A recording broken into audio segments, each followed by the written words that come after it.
Estamos começando mais uma aula de língua portuguesa e hoje nós iremos caminhar pela estrada da literatura, da arte, da psicanálise.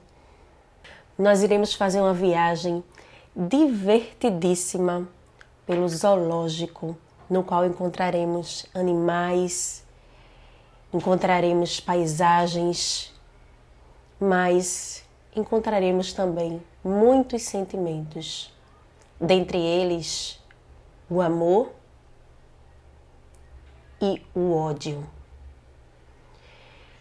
Por que iremos encontrar tais sentimentos? Porque quem irá nos apresentar esses sentimentos será uma personagem essa que não terá nome, personagem essa misteriosa, criada por uma das mais especiais escritoras da nossa literatura brasileira. Escritora essa que traz uma obra densa e bela ao mesmo tempo. Esse ano estaremos comemorando o centenário dessa escritora grandiosa, que se chama Clarice Lispector. O título da nossa aula de hoje é Desordenadamente Amor, aula interdisciplinar na qual literatura, arte, poesia, ciências, geografia, filosofia, psicologia, gramática, linguagens, tudo isso estará dentro de um grande zoológico no qual nos divertiremos olhando as emoções dentro de cada animal, de cada personagem. E então eu vos apresento o conto de Clarice Lispector chamado O Búfalo. E eu os convido para fazer essa viagem comigo ao zoológico de Clarice Lispector. Vamos ler comigo o conto O Búfalo? Mas era primavera. Até o leão lambeu a testa glaba da leoa. Os dois animais louros, a mulher desviou os olhos da jaula, onde só o cheiro quente lembrava a carnificina que ela viera buscar no jardim zoológico. Depois o leão passeou enjubado, tranquilo, e a leoa lentamente reconstituiu sobre as patas estendidas a cabeça de uma esfinge. Mas isso é amor de novo. Revoltou-se a mulher, tentando encontrar-se com o próprio ódio. Mas era primavera e os dois leões se tinham amado. Com os punhos no bolso do casaco, olhou em torno de si, rodeada pelas jaulas, enjaulada pelas jaulas fechadas. Continuou a andar. Os olhos estavam tão concentrados na procura que a sua vista às vezes se escurecia num sono. E então ela se refazia como na frescura de uma cova. Mas a girafa era uma virgem de tranças recém-cortadas, com a tola inocência do que é grande e leve e sem culpa. A mulher do casaco marrom desviou os olhos, doente, sem conseguir, diante da aérea girafa pousada, diante daquele silencioso pássaro sem asas, sem conseguir encontrar dentro de si o ponto pior de sua doença, o ponto mais doente, o ponto de ódio. Mas ela que fora ao jardim zoológico para adoecer. Mas não diante da girafa, que era mais paisagem que um ente. Não diante daquela carne que se distraía em altura e distância. A girafa quase verde. Procurou outros animais, tentava aprender com eles a odiar. O hipopótamo úmido.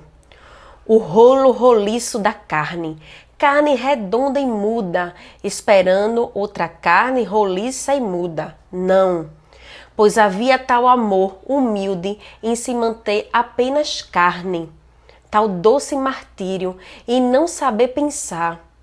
Mas era a primavera. E, apertando o punho no bolso do casaco, ela mataria aqueles macacos em levitação pela jaula.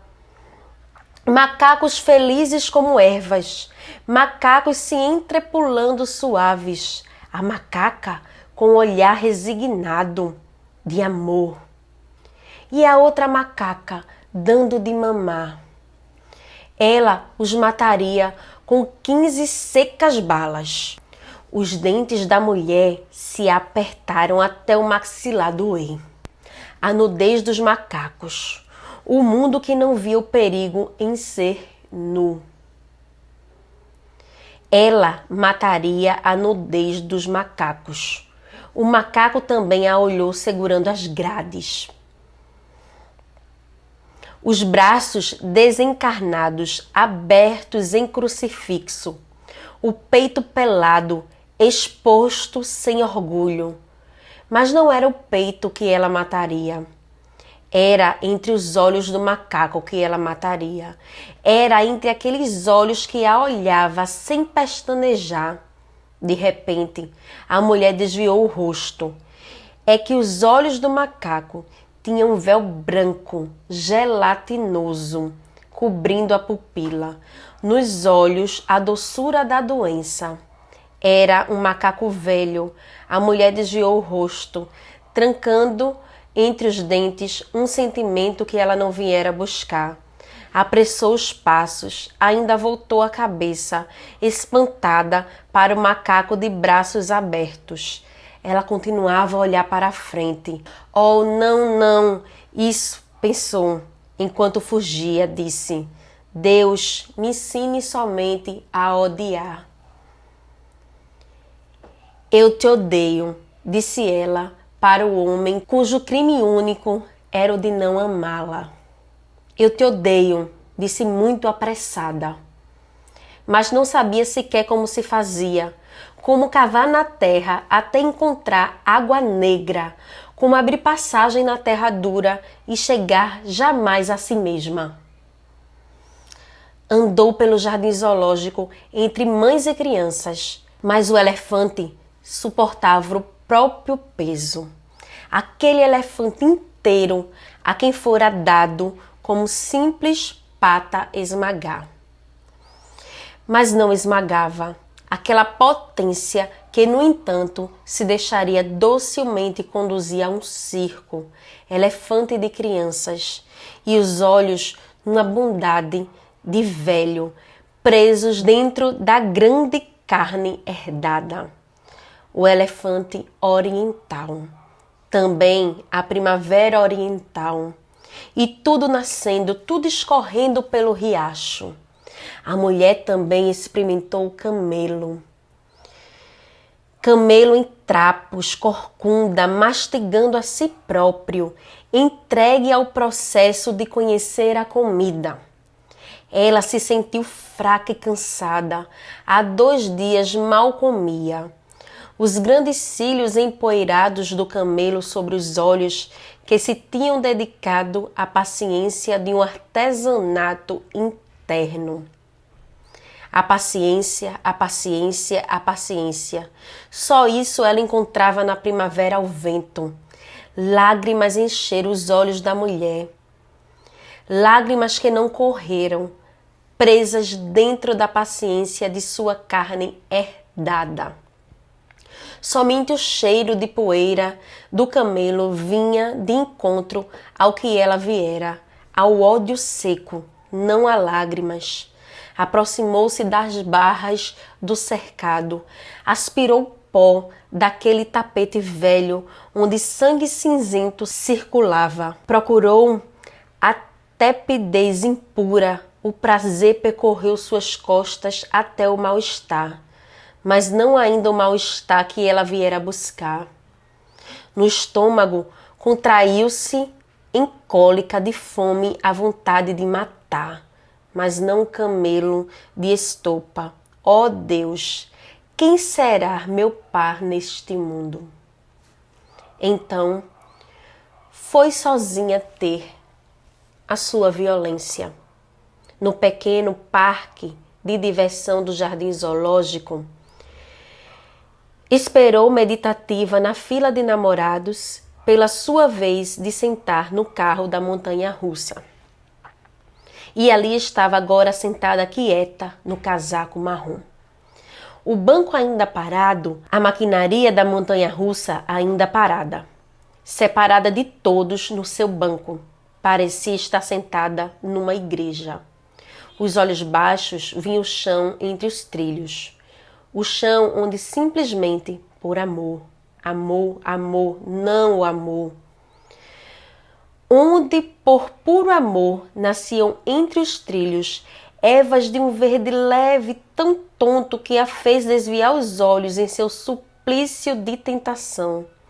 A brisa arrepiou-lhe os cabelos da nuca. Ela estremeceu, recusando, em tentação, recusando. Sempre tão mais fácil amar. Mas, de repente, foi aquele voo de vísceras. Aquela parada de um coração que se surpreende no ar. Aquele espanto, fúria vitoriosa, com que o banco a precipitava do nada e imediatamente a soerguia com uma boneca de saia levantada. O profundo ressentimento com que ela se tornou mecânica. O corpo automaticamente alegre, o grito das namoradas. Seu olhar ferido pela grande surpresa, a ofensa, faziam dela o que queriam.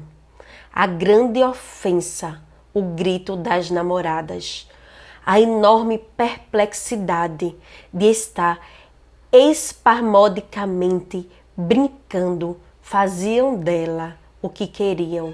De repente, sua candura exposta. Quantos minutos? Os minutos de um grito prolongado, de trem na curva, e a alegria de um novo mergulho no ar, insultando-a com um pontapé, ela dançando descompassada no vento, dançando apressada, quisesse ou não quisesse, o corpo sacudia-se, com quem de rir, aquela sensação de morte às gargalhadas, morte sem aviso, de quem não rasgou ante os papéis da gaveta. Não a morte dos outros, a sua, sempre a sua. Ela que poderia ter aproveitado o grito dos outros para dar o seu urro de lamento. Ela que se esqueceu, ela só teve espanto. E agora, esse silêncio também súbito.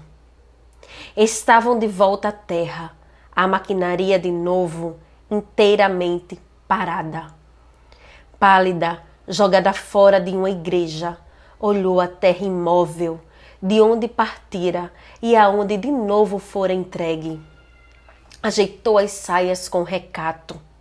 Não olhava para ninguém, contrita como no dia em que no meio de todo o mundo, tudo o que tinha na bolsa caíra no chão, e tudo que tivera valor enquanto secreto na bolsa, ao ser exposto na poeira da rua, revelava a mesquinharia de uma vida íntima.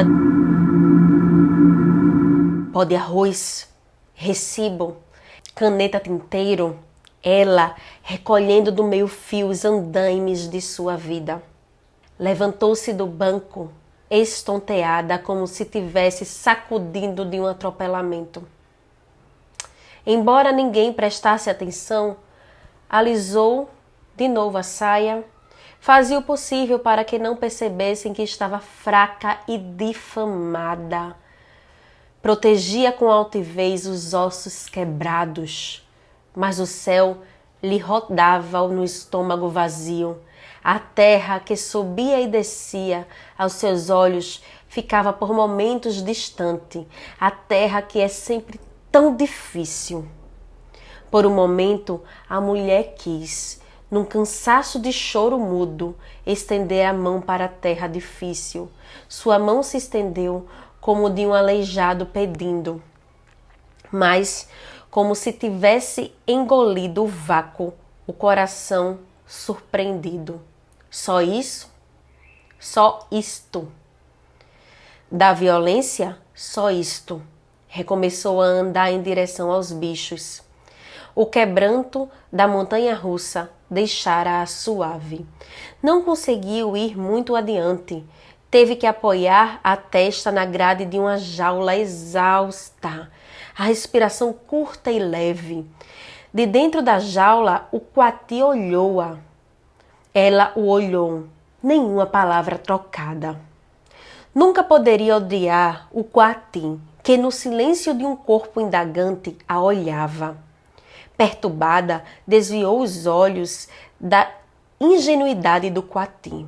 O coati, curioso, lhe fazendo uma pergunta como uma criança pergunta.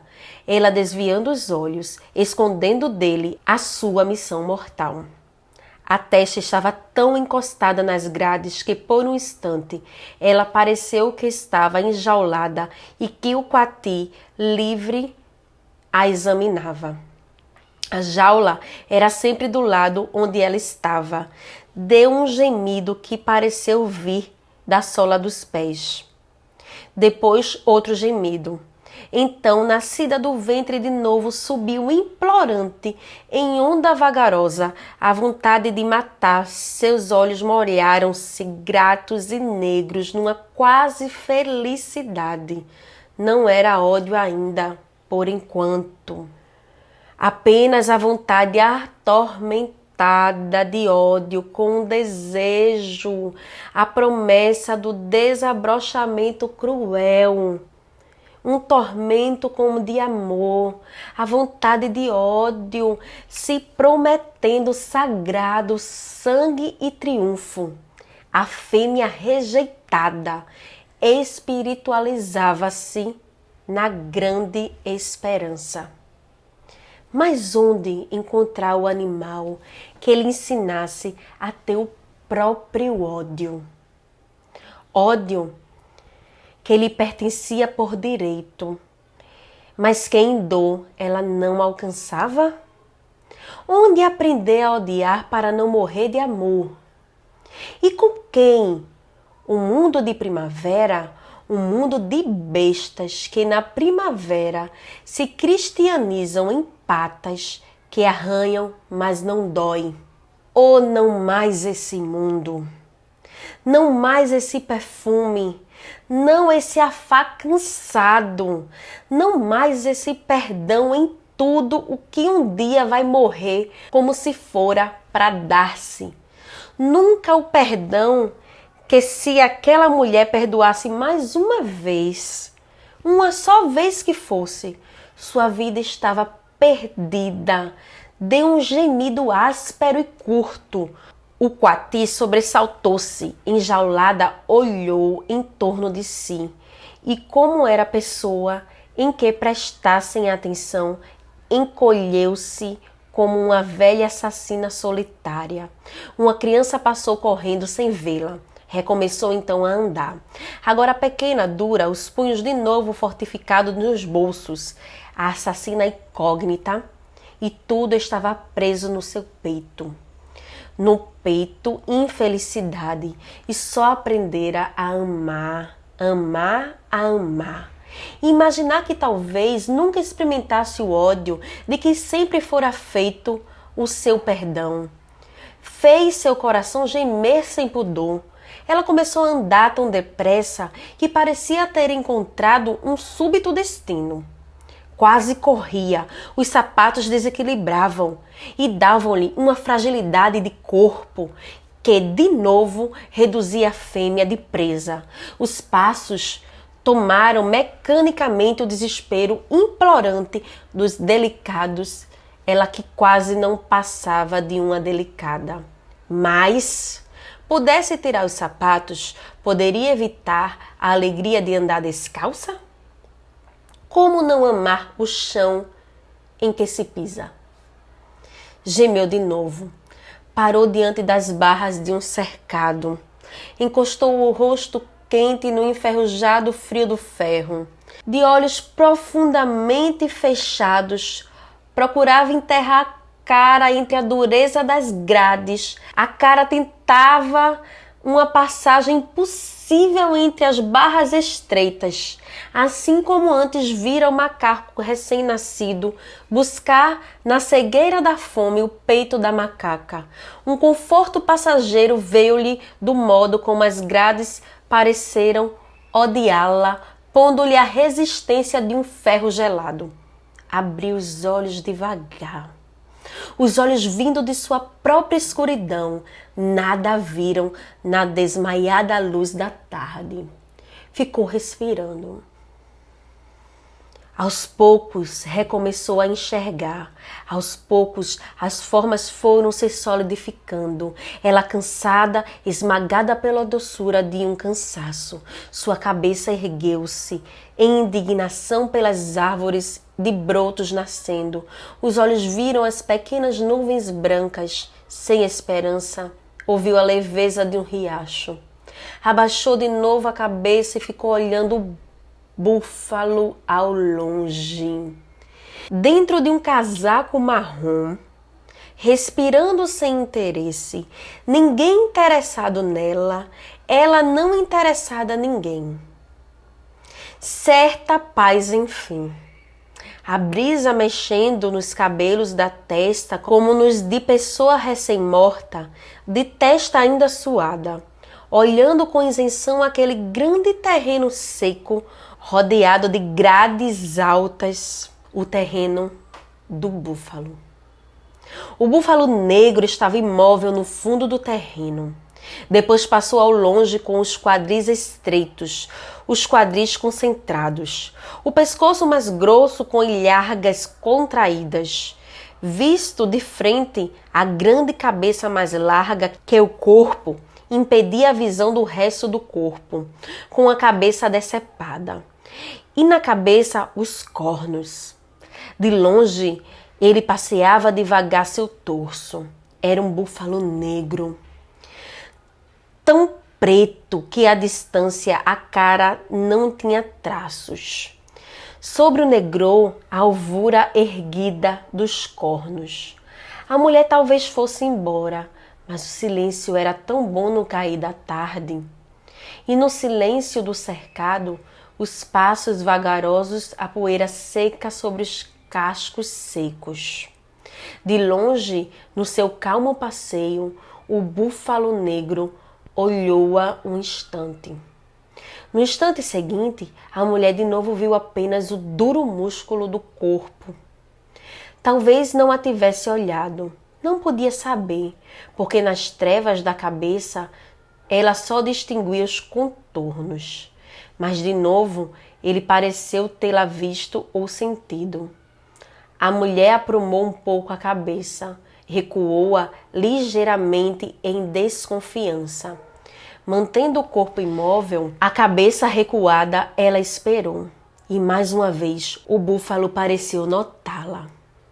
Como se ela não tivesse suportado sentir o que sentira, desviou subitamente o rosto e olhou uma árvore.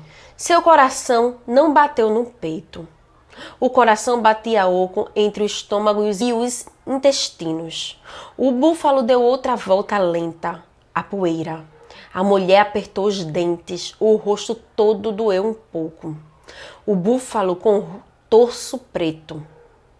No entardecer luminoso, era um corpo enegrecido de tranquila raiva. A mulher suspirou devagar. Uma coisa branca espalhara-se dentro dela, branca como papel, fraca como papel, intensa como uma brancura. A morte zumbia nos seus ouvidos. Novos passos do búfalo trouxeram-na a si mesma. E, em novo longo suspiro, ela voltou à tona. Não sabia onde estivera, estava de pé, muito débil, emergida daquela coisa branca e remota onde estivera. E de onde olhou de novo o búfalo agora maior, búfalo negro, Ah! Disse de repente com uma dor. O búfalo de costas para ela, imóvel. O rosto embranquecido da mulher não sabia como chamá-lo. Ah! Disse provocando-o. Ah! Disse ela. Seu rosto estava encoberto de mortal brancura. O rosto subitamente emagrecido era de pureza e veneração. Ah! Instigou com os dentes apertados, mas de costas para ela, o búfalo inteiramente imóvel. Apanhou uma pedra do chão e jogou-a para dentro do cercado. A imobilidade do torso, mais negra ainda, se aquietou. A pedra rolou inútil. Ah! Disse sacudindo as barras. Aquela coisa branca se espalhava dentro dela, viscosa como uma saliva. O búfalo de costas. Ah! Disse, mas dessa vez, porque dentro dela escorria, enfim, um primeiro fio de sangue negro.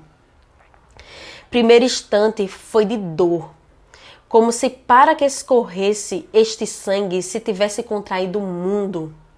Ficou parada, ouvindo pingar como uma gota aquele primeiro óleo amargo, fêmea desprezada.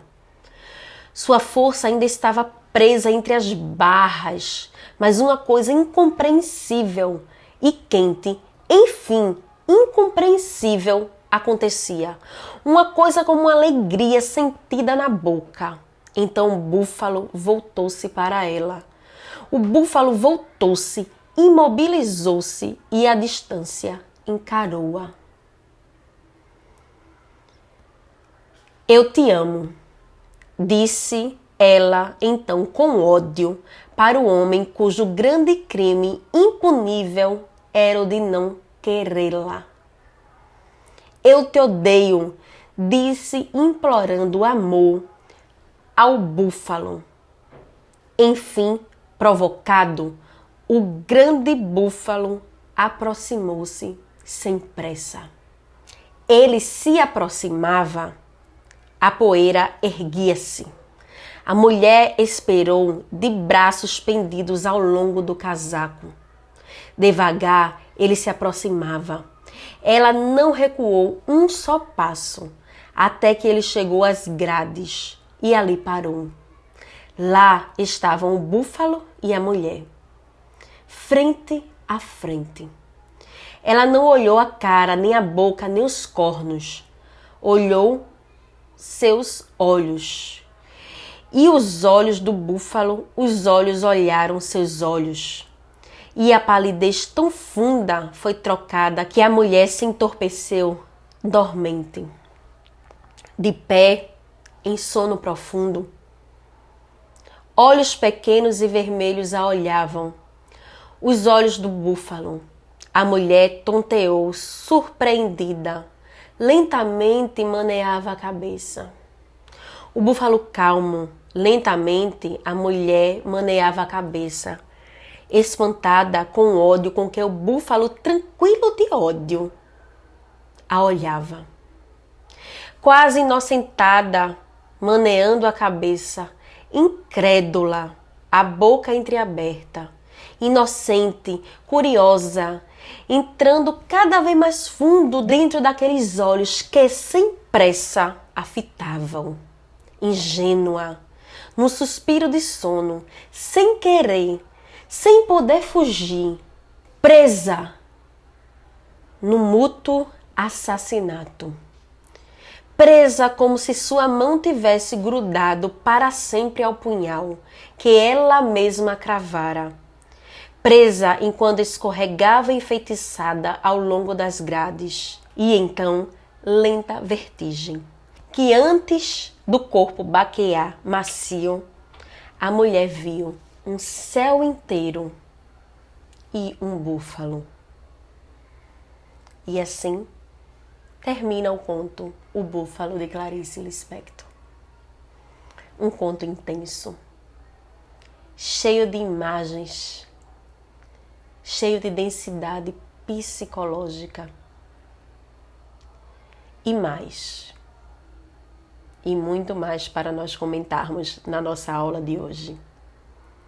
que faremos um passeio pela linguagem, pelas tendências psicológicas de Clarice, pela grandiosidade filosófica que Clarice nos traz. Faremos um passeio pelas tendências geográficas, biológicas, mas eu quero dizer para vocês que a análise da aula de hoje não tem como se esgotar aqui. Esse conto, ele nos permite inúmeras leituras. A literatura, ela nos permite inúmeras leituras. Clarice, ela não fecha a leitura desse conto. Ela vai nos trazer várias leituras. Então, a nossa linha de interpretação de hoje será uma linha possível, um estudo possível. E aí eu deixo para você, leitor, você ouvinte da aula de hoje, a possibilidade de interpretação, né, deste conto maravilhoso, que ela não fique presa nessa leitura de hoje, mas eu convido você também a estudar junto comigo as nuances que a gente vai apresentar aqui agora. Vamos começar então a analisar um pouquinho o que seria esse enredo, né? O enredo propriamente dito, ele é algo muito simples, não é? Muito simples, porém a densidade estará para outras questões que nós iremos comentar posteriormente. Porque o enredo se dá justamente quando uma mulher cujo nome não nos é apresentado propositalmente, iremos comentar também essa mulher inanimada mais na frente, ela vai ao zoológico à procura de um sentimento chamado ódio. Ela vai buscar esse ódio num jardim zoológico. Ela acredita que através dos animais, que para ela são irracionais, ela vai encontrar facilmente tal sentimento. Só que quando ela chega lá, ela percebe que ela não consegue encontrar esse sentimento tão facilmente. E aí você começa a perceber que Clarice ela vai desconstruir isso, porque ela começa a mostrar a relação dos animais, de amor entre os animais. O leão ali numa relação de amor com seus pares, né? A brancura do olhar do macaco mais idoso, não é? E aí Clarice, ela começa a fazer esse jogo, antitético, né? Que é justamente de oposição, onde a personagem, ela queria encontrar um sentimento odioso, mas ela só consegue encontrar esse amor, não é? Então a gente vê essa antítese o tempo todo aí. Outra coisa que a gente percebe é que ela vai procurar esse sentimento, mas era primavera. O conto ele já começa com esse mas era primavera, com essa oposição, esse mas era primavera, bem presente. E essa frase, essa sentença, ela vai se repetir em outros momentos dentro desse conto também.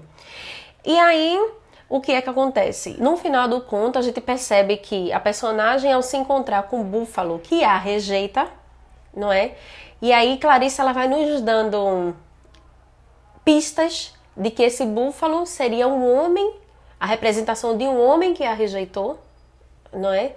Que a rejeita, ela acaba encontrando com o sentimento que ela veio buscar, não é? Na rejeição e no olhar do búfalo, ela encontra o ódio. Isso seria uma análise simplória, bem simples, do enredo do conto, da história do conto. Mas, com Clarice, nada fica no simples, não é? Nada é por acaso, tudo tem um porquê. E aí a gente vai primeiro conversar sobre a ausência do nome.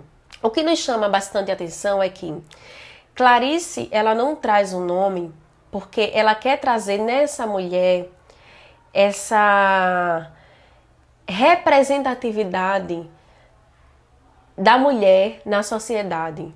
É como se essa mulher, ela representasse todas as mulheres daquela sociedade em que Clarice viveu.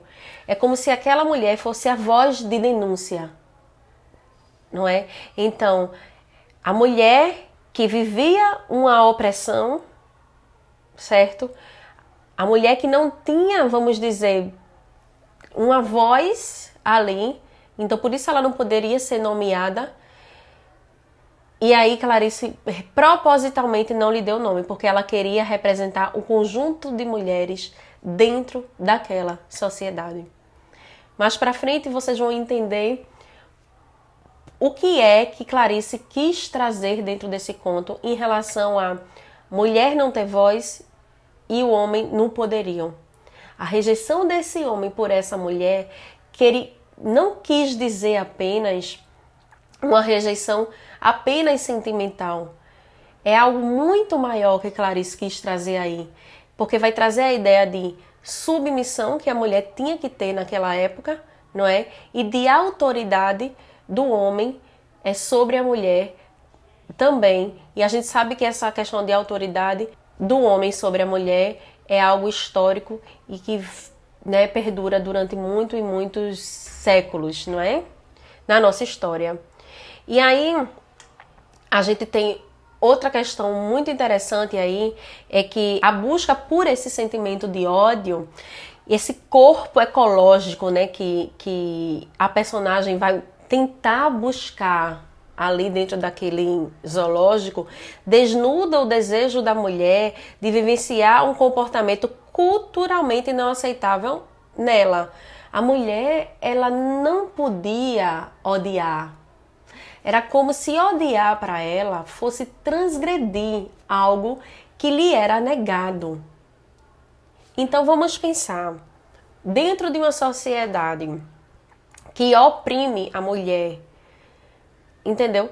O que seria transgredir? Dentro do conto ali era odiar, certo? Então a personagem, o transgredir para a personagem seria o odiar. Se vocês prestaram bem atenção, ela só podia amar, amar, amar e amar. Era como se fosse negado a ela o ódio o tempo todo, não é? Então só ensinaram a ela amar e perdoar, amar e perdoar. Mesmo que ela tivesse sofrido violências, mesmo que ela fosse rejeitada, mesmo que ela tivesse vivido opressão, sempre amar e perdoar, nunca odiar. É muito mais sobre isso que Clarice quis tratar nisso. Então, essa busca por esse corpo ecológico aí é muito mais profundo do que algo apenas aparente em Clarice, não é?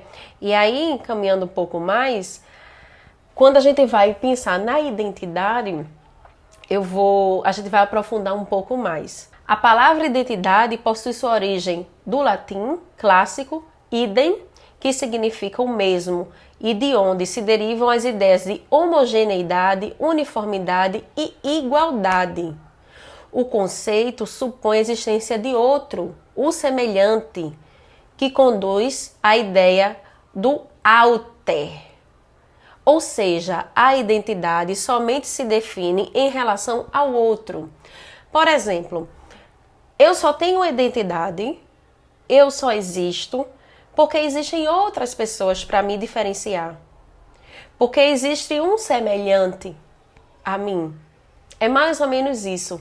E aí vem esse conceito do alter, da alteridade. Então existe a identidade e a alteridade. E é o que Clarice faz muito bem dentro deste conto. E aí é onde a gente vai entrar no conceito um pouco mais da psicanálise dentro do conto de Clarice. E eu queria que vocês prestassem bem atenção, porque Clarice, ela vai usar muito dentro do seu conto a questão da consciência das personagens. Ela entra dentro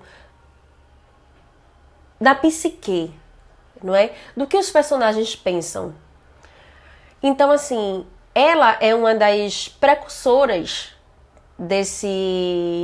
movimento aí, né, literário aqui no Brasil.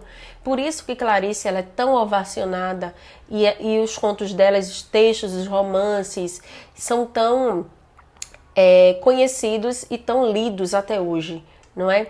Então, assim, vamos lá. Eu falei de identidade, agora eu vou falar de alteridade. Alter, do latim, significa se colocar no lugar do outro, na relação interpessoal. Consideração, valorização, identificação, dialogar com o outro. Na relação alteritária está íncita a interdependência. Então, o que eu quero que vocês tentem observar na leitura desse conto é que a personagem que não tem nome, ela quer se encontrar no outro o tempo todo. Quando ela olha e encontra o búfalo, a verdade é que ela chega a encontrar-se consigo mesma. O olhar do búfalo olhando ela naquele momento é como se a rejeição daquele homem por ela fosse ela mesma a rejeitando. Dentro da nossa sociedade, quando uma mulher muitas vezes permite que o marido ou qualquer outro homem a violente e ela não consegue sair daquilo, é porque nela não foi trabalhado psicologicamente essa liberdade. Clarice, ela fala muito bem sobre esta mulher que está presa naquelas grades, ela está enjaulada. Vocês prestaram atenção também nessas indicações que o conto vai dar? O conto em alguns momentos coloca que o Coati, ele está do lado de fora livre e a mulher está enjaulada.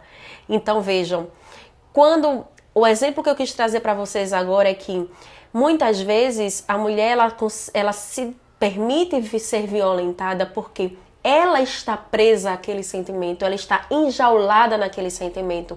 Quando a mulher encontra o búfalo, ela se enxerga naquela violência, ela se enxerga naquela rejeição, ela mesma se rejeita. Isso é alteridade, é você se enxergar no outro. É ela, mulher, que não tem forças para sair, que está na dependência daquilo. Por isso, a importância do debate sobre essas questões de violência contra a mulher. Por isso, a importância do tratamento psicológico, psiquiátrico.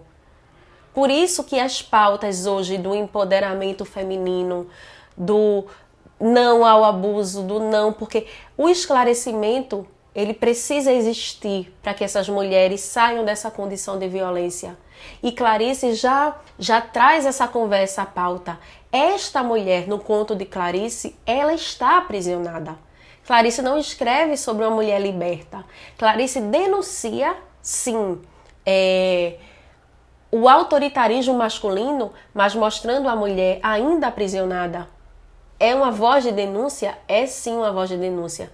Mas mostrando esse homem, esse búfalo autoritário, esse homem que está no poder, que olha com um olhar de superioridade, que muitas vezes passa por cima, mas que a mulher não consegue se desprender dele. Ok? Caminhando um pouco mais, as relações de gênero na sociedade, as consequências psicológicas, eu já falei um pouquinho sobre isso para vocês, né? Porque as condições são desfavoráveis para as mulheres até hoje. A gente vê que os índices de mulheres que morrem por conta da violência aqui no Brasil ainda são muito grandes, de mulheres que sofrem abusos ainda são muito grandes, né? Então precisa ainda ser combatido, precisa ainda ser discutido. Nós precisamos de leis ainda que protejam, né? O búfalo é uma grande metáfora disso tudo. Não é? Aquela sociedade ainda que Clarice vivia era uma sociedade totalmente autoritária, onde os casamentos ainda reprimiam muito, os relacionamentos ainda reprimiam muito as mulheres. E eu pergunto a vocês, o que mudou? Muita coisa já mudou, mas muita coisa ainda continua do mesmo jeito. Clarice faz parte da terceira geração modernista, que tem início em 1945. A literatura dela é chamada da literatura intimista, né? Essa que está mais para os sentimentos, para a parte psicológica, não é? Alguns estudiosos afirmam que a terceira geração modernista vai acabar em 1960, outros dizem que está até os dias de hoje, né? Vai até a contemporaneidade, não é? Mas o que é interessante nós notarmos é justamente que caminho Clarice vai percorrer, não é? Porque nós estamos aí num momento histórico onde vivesse o fim da Segunda Guerra Mundial, um período de redemocratização do país, um período muito conturbado ainda, e Clarice ela vai beber de tudo isso. Então essas tendências intimistas de inquietação vai estar muito presente nos textos de Clarice, mas Clarice ela não vai estar presa a nenhuma linha política. Clarice, ela é única, ela é Clarice, não é? Então, é interessante a gente notar, voltando para o conto, que esse conto traz de essência que os animais enjaulados, a mulher enjaulada e animalizada, identificada com os animais enjaulados, mas os animais estão livres e ela, paradoxalmente, presa. Os animais antropomorfizados, ou seja, em formas humanas.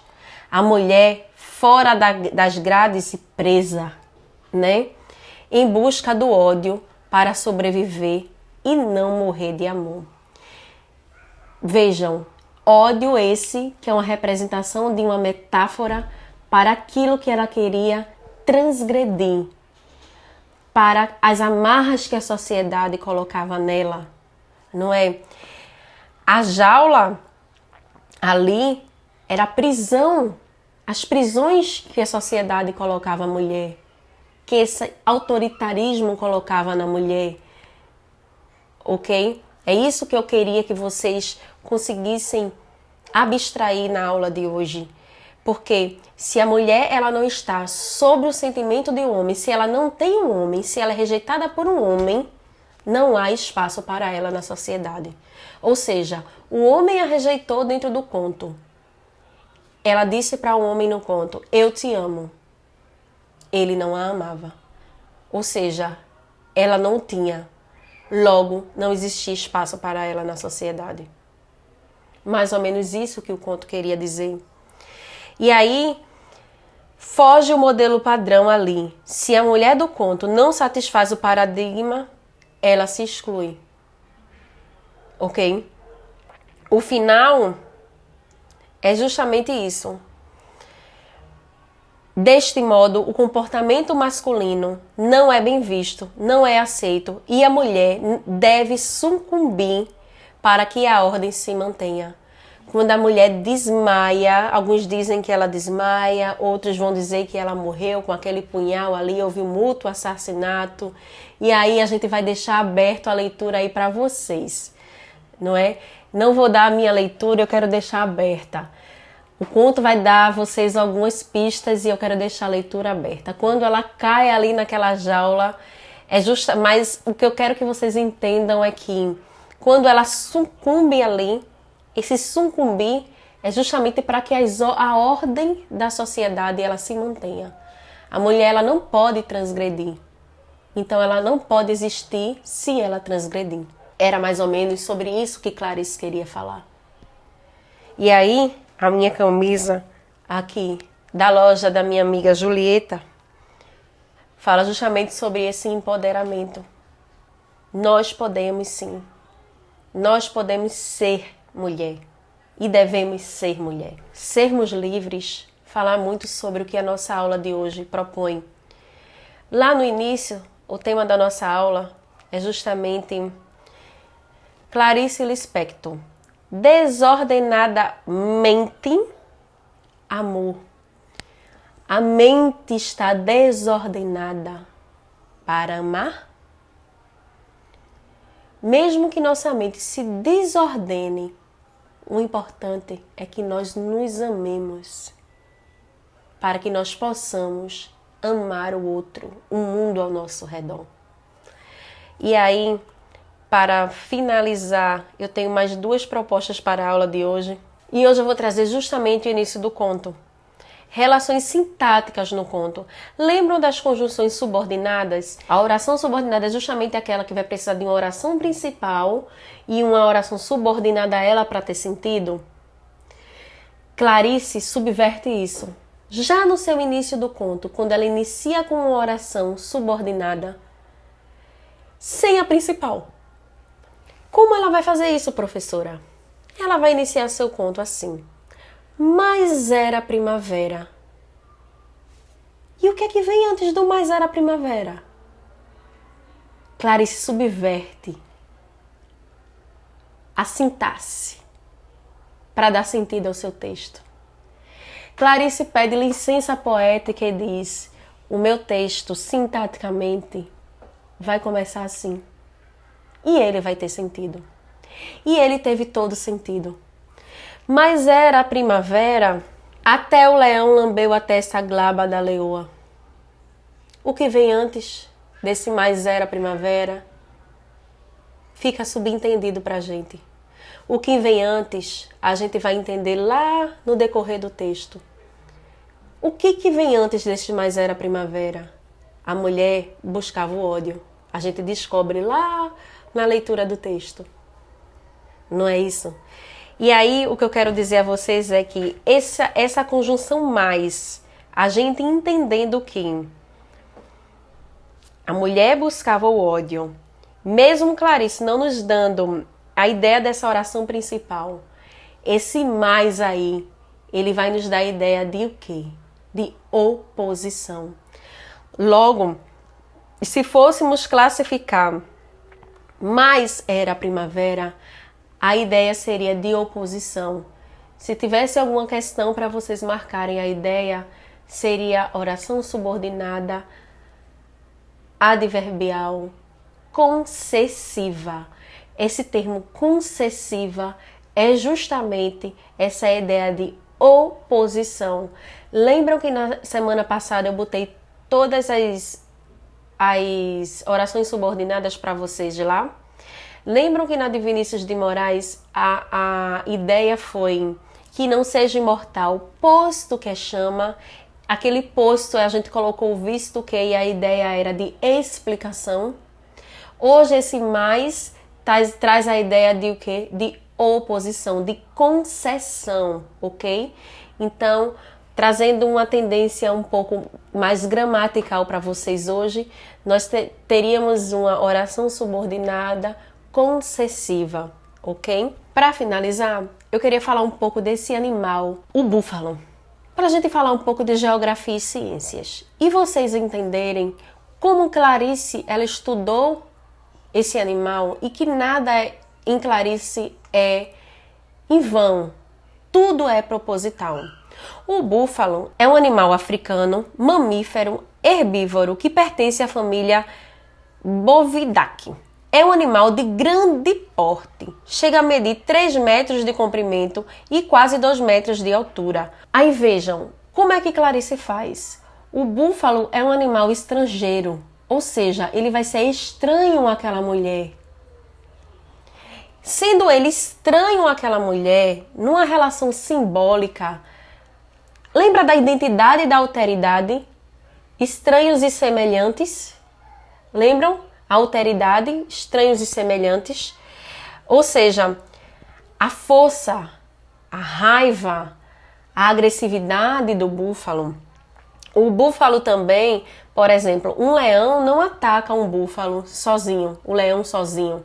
Ele só vai com outros leões, porque o búfalo ele é forte e perigoso. Então, o búfalo vai representar esse homem forte, perigoso, onde uma mulher, talvez sozinha, não possa com ele. O búfalo negro e os sentimentos que a mulher muitas vezes traz, ódio, de tristeza, de solidão, estão para tudo que Clarice escreveu dentro desse conto. Então é isso, gente. E para acabar a aula de hoje, eu queria deixar uma reflexão que está dentro desse conto de Clarice, quando ela diz assim: o mundo de primavera, um mundo de bestas, que na primavera se cristianizam em patas que arranham, mas que não doem. Oh, mas não esse mundo. Que nós possamos lutar contra um mundo de injustiças e possamos fazer diferença no mundo de quem está ao nosso redor. Em tempos de pandemia, um sopro de poesia. Até a próxima aula.